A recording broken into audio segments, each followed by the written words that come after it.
Buenas tardes, ¿cómo están? Vamos a dar el video explicativo de la bolilla o el capítulo 20 que se refiere a medidas de seguridad y consecuencias accesorias de la condena.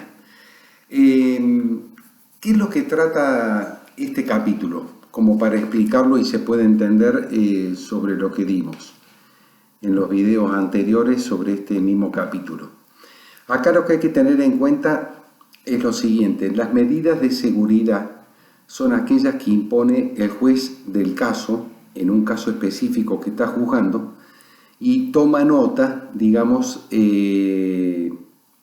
adquiere a conocimiento del proceso, digamos, de que el sujeto imputado tiene dolencias psíquico o físicas, ¿sí? Entonces está ante un sujeto enfermo y fruto de eso tiene que imponerle una medida de seguridad.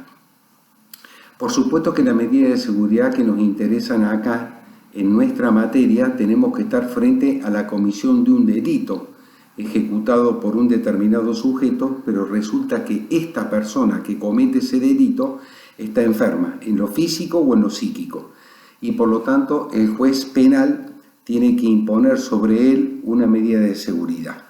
Hay distintas medidas de seguridad en el código. Nosotros tenemos las medidas de seguridad curativas, las medidas educativas y las medidas eliminatorias.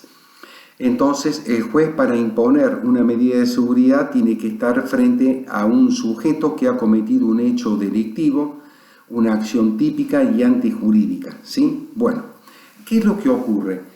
Acá lo que puede acontecer es que este sujeto que ha cometido un delito puede haber estado con una grave alteración o perturbación de su conciencia en el momento de cometer el hecho.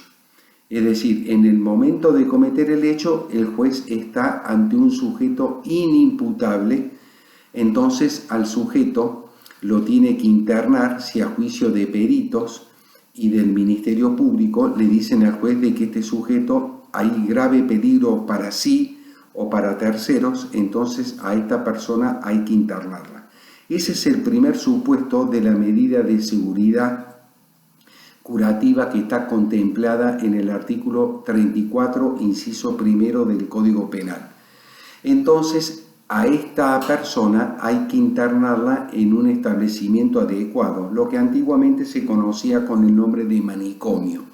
Son establecimientos de salud mental donde el sujeto tiene que ser internado, y si el sujeto al momento de cometer el hecho no ha podido comprender la criminalidad de su acto ni la posibilidad de dirigir sus acciones, este juez que lo está investigando seguramente que lo va a sobreseer totalmente o lo va a absolver de culpa y cargo, pero continuará para con su persona con una medida de seguridad tendiente a que este sujeto se cure. La otra medida de seguridad curativa es que el juez esté enfrente a una persona que no es inimputable, es decir, pudo comprender la criminalidad del acto, pudo dirigir sus acciones, pero está frente a un sujeto que tiene una gran cuota de ebriedad o es un toxicómano. Entonces, si también hay peligro para sí o para tercero, este juez a ese sujeto también lo va a internar. ¿Cuándo procede la internación? ¿Cuándo procede la aplicación de una medida de seguridad curativa? Cuando a juicios de expertos, de psicólogos, de médicos, de psiquiatras, le dicen al juez que hay peligro para este sujeto, para su salud misma o para los terceros, entonces lo interna. ¿Hasta cuánto puede durar una medida de seguridad curativa? Cuando a juicio de peritos y del Ministerio Público existan ya razones de que no hay motivo para continuar con esta medida de seguridad, entonces lo libera. Entonces el 34, inciso primero, prevé dos tipos de medidas curativas: la del inimputable, que no ha podido comprender la criminalidad de su acto ni la posibilidad de dirigir sus acciones al momento del hecho, y el que sí ha podido tal cosa, pero sufre una ebriedad o una toxicomanía tal que lo vuelve un sujeto peligroso, entonces también lo interna. La crítica que tienen las medidas de seguridad en doctrina y en jurisprudencia es que el Código Penal establece cuándo procede, pero no cuándo terminan estas medidas de seguridad, es decir, cuándo finaliza esta internación, porque puede ocurrir que el sujeto comete un hurto simple, que tiene una pena máxima de 2 años de prisión, pero resulta que tiene que estar internado 4 años. Entonces la pasa peor el enfermo que el delincuente que tenía salud. Entonces la Corte Suprema de Justicia ha dicho en el fallo Antuña de que debe medituarse el tiempo de la medida de seguridad de internación del sujeto, porque no vaya a ser que se transforme esa internación, esa medida de seguridad, en una verdadera pena. Y nuestra Constitución prohíbe las penas crueles, degradantes e inhumanas. Entonces, en ese caso, si ya pasa un tiempo prudencial, el juez puede derivar todo el caso que tiene en materia de medidas de seguridad al juez civil, quien va a aplicar la nueva ley de salud mental, ¿sí? Entonces, esas son las medidas de seguridad curativas. Las medidas eliminatorias son la de reclusión por tiempo indeterminado, que el programa bien les dice a ustedes ahí, remisión, significa que para estudiar esta medida de seguridad de tipo eliminatoria hay que remitirse cuando nosotros vimos toda la bolilla 19 y tratamos la reclusión por tiempo indeterminado, porque es justamente esa medida eliminatoria la que trata la reclusión por tiempo indeterminado que ya hemos explicado. La última medida de seguridad es la de tipo educativa, que se aplica a los menores de edad. Y acá hay que hacer algunas distinciones. En nuestro derecho penal es inimputable el menor de 16 años de edad, es decir, todo sujeto menor que no ha cumplido todavía los 16 años de edad es para la ley argentina un inimputable, es decir, que el sujeto no responde penalmente por más que haya cometido el más grave crimen del Código Penal. Entonces a ese sujeto inimputable habrá que sobreseerlo o absolverlo de culpa y cargo. No obstante, si el menor está abandonado o con falta de asistencia familiar, puede el juez imponer una medida educativa sobre su persona tendiente a salvar esas falencias y puede disponerlo en una institución de menores, y si no es tan grave el caso, puede disponerlo a favor de los padres para que lo asistan y no se caiga en un abandono. Luego hay que distinguir los menores punibles de 16 a 18 años de edad, que esos ya sí son punibles, ya responden penalmente.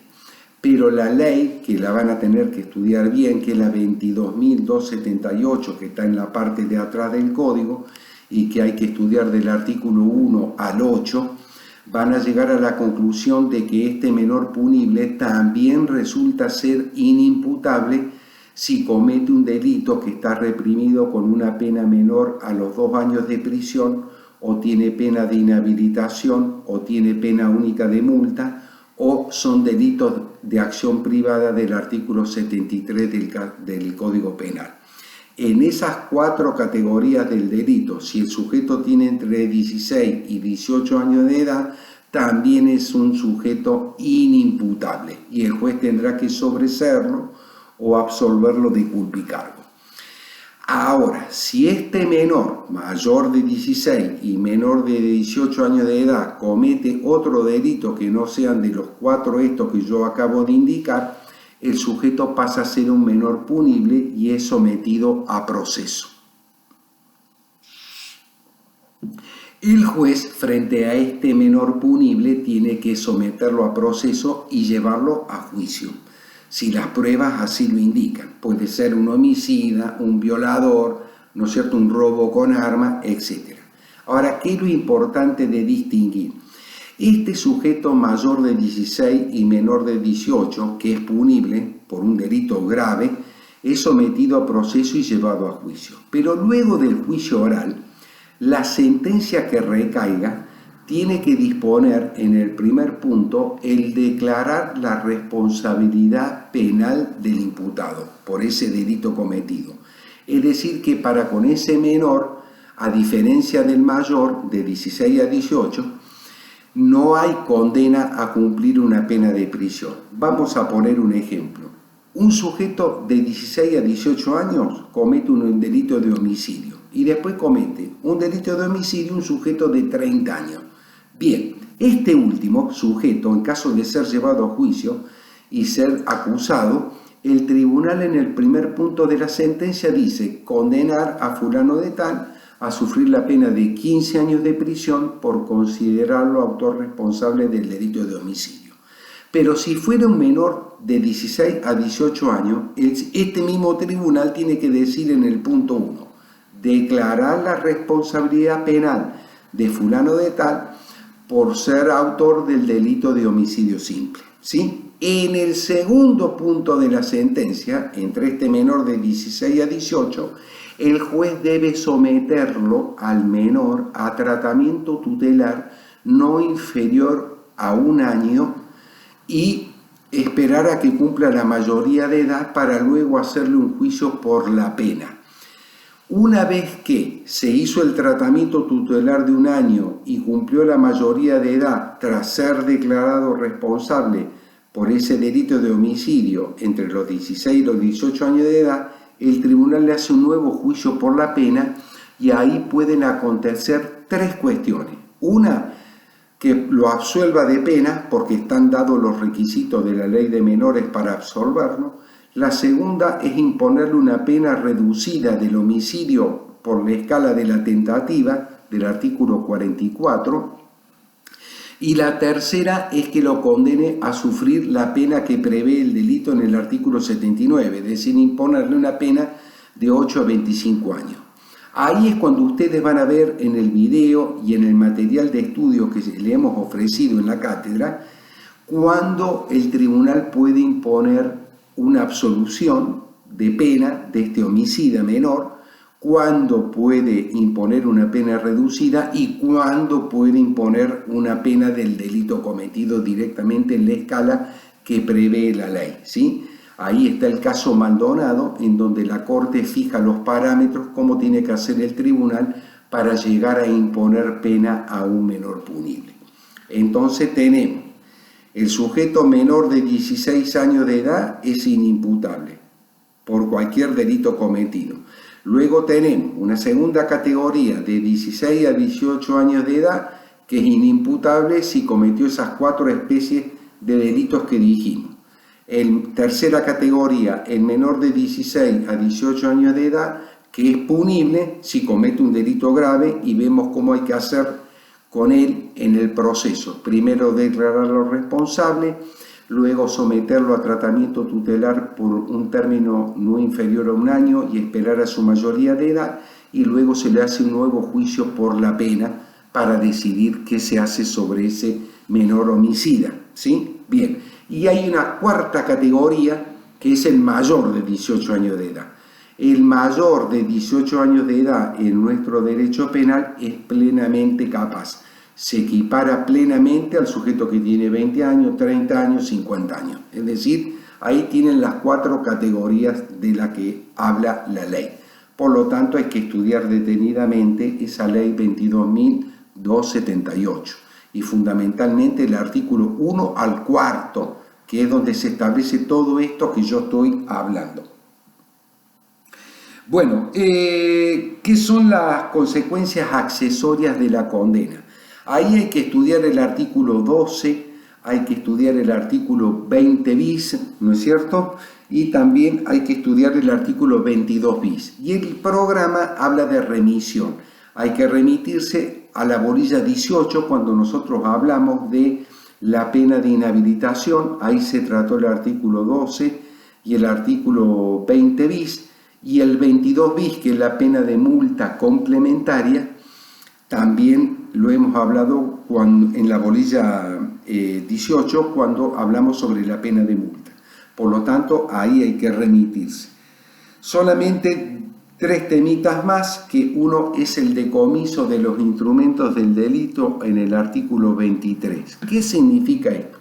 Este es un artículo del Código Penal muy largo, pero fundamentalmente ustedes tienen que ver lo que nosotros hemos hablado en el video y lo que está en el manual de cátedra. ¿Qué es lo importante para destacar acá como explicación previa? Bien, un sujeto cuando comete un delito, ¿por qué es una consecuencia accesoria de la condena?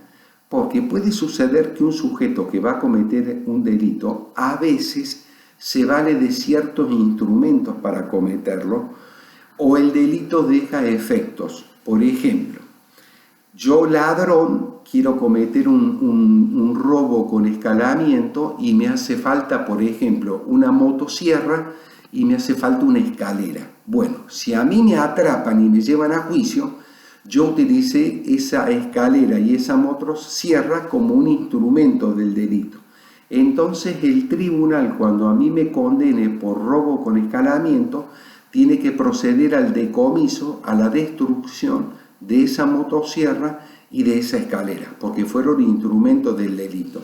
¿Y cuando hay efectos del delito? Supongamos que yo tengo una máquina ilegítima para hacer billetes falsos y produzco varios billetes falsos, ¿no es cierto? Bueno, esos son los efectos del delito. Y supongamos que a mí en el allanamiento me secuestran la máquina, pero también el dinero. Entonces esos efectos también serían decomisados. Eso quiere decir con relación al decomiso de los instrumentos y de los efectos del delito. Por supuesto que el artículo 23 es más largo porque hay que leerlo y estudiarlo acerca de cuál es el alcance que tiene el decomiso, porque también se habla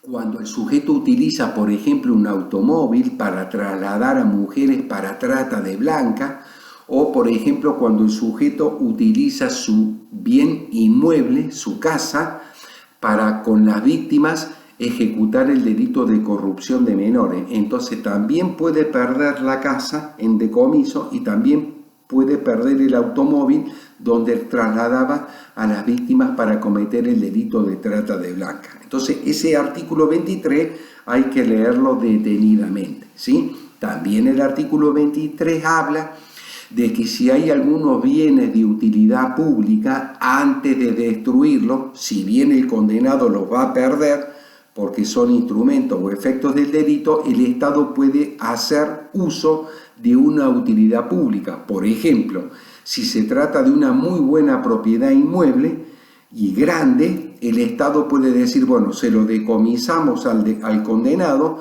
pero va a ser utilizado por el gobierno para hacer un hogar de menores, ¿sí?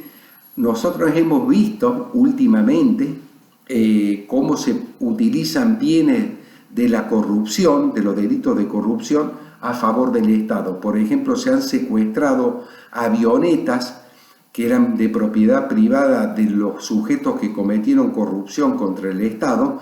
Entonces los tribunales han decomisado esos aviones y se los dan a los gobiernos de provincia para utilizarlos como aviones sanitarios, o es entregado a las fuerzas de seguridad para que la policía pueda usar esos aviones a los fines de prevenir los delitos, ¿sí? Bien, y el último punto para explicar es la reparación del perjuicio. Esto no genera duda alguna, pero hay que estudiar y leer el Código Penal en los artículos 29 al 33 y el 70 del Código Penal, que es lo que nosotros vamos a exigir. No son artículos que generen dificultad de interpretación, pero lo importante de destacar es que cuando un delincuente comete un delito, causa también un perjuicio hacia la víctima. Entonces, estos artículos del Código Penal tratan de cómo el imputado, el condenado, tiene que reparar el perjuicio ocasionado por el delito que él cometió. ¿De acuerdo? Bueno, hemos terminado este video explicativo, entonces pueden adentrarse al estudio de los videos, al análisis y al manual de cátedra, en el capítulo pertinente. Y nos queda un último video explicativo en el que vamos a dar el capítulo 21, ¿sí? Así que es todo y muchas gracias.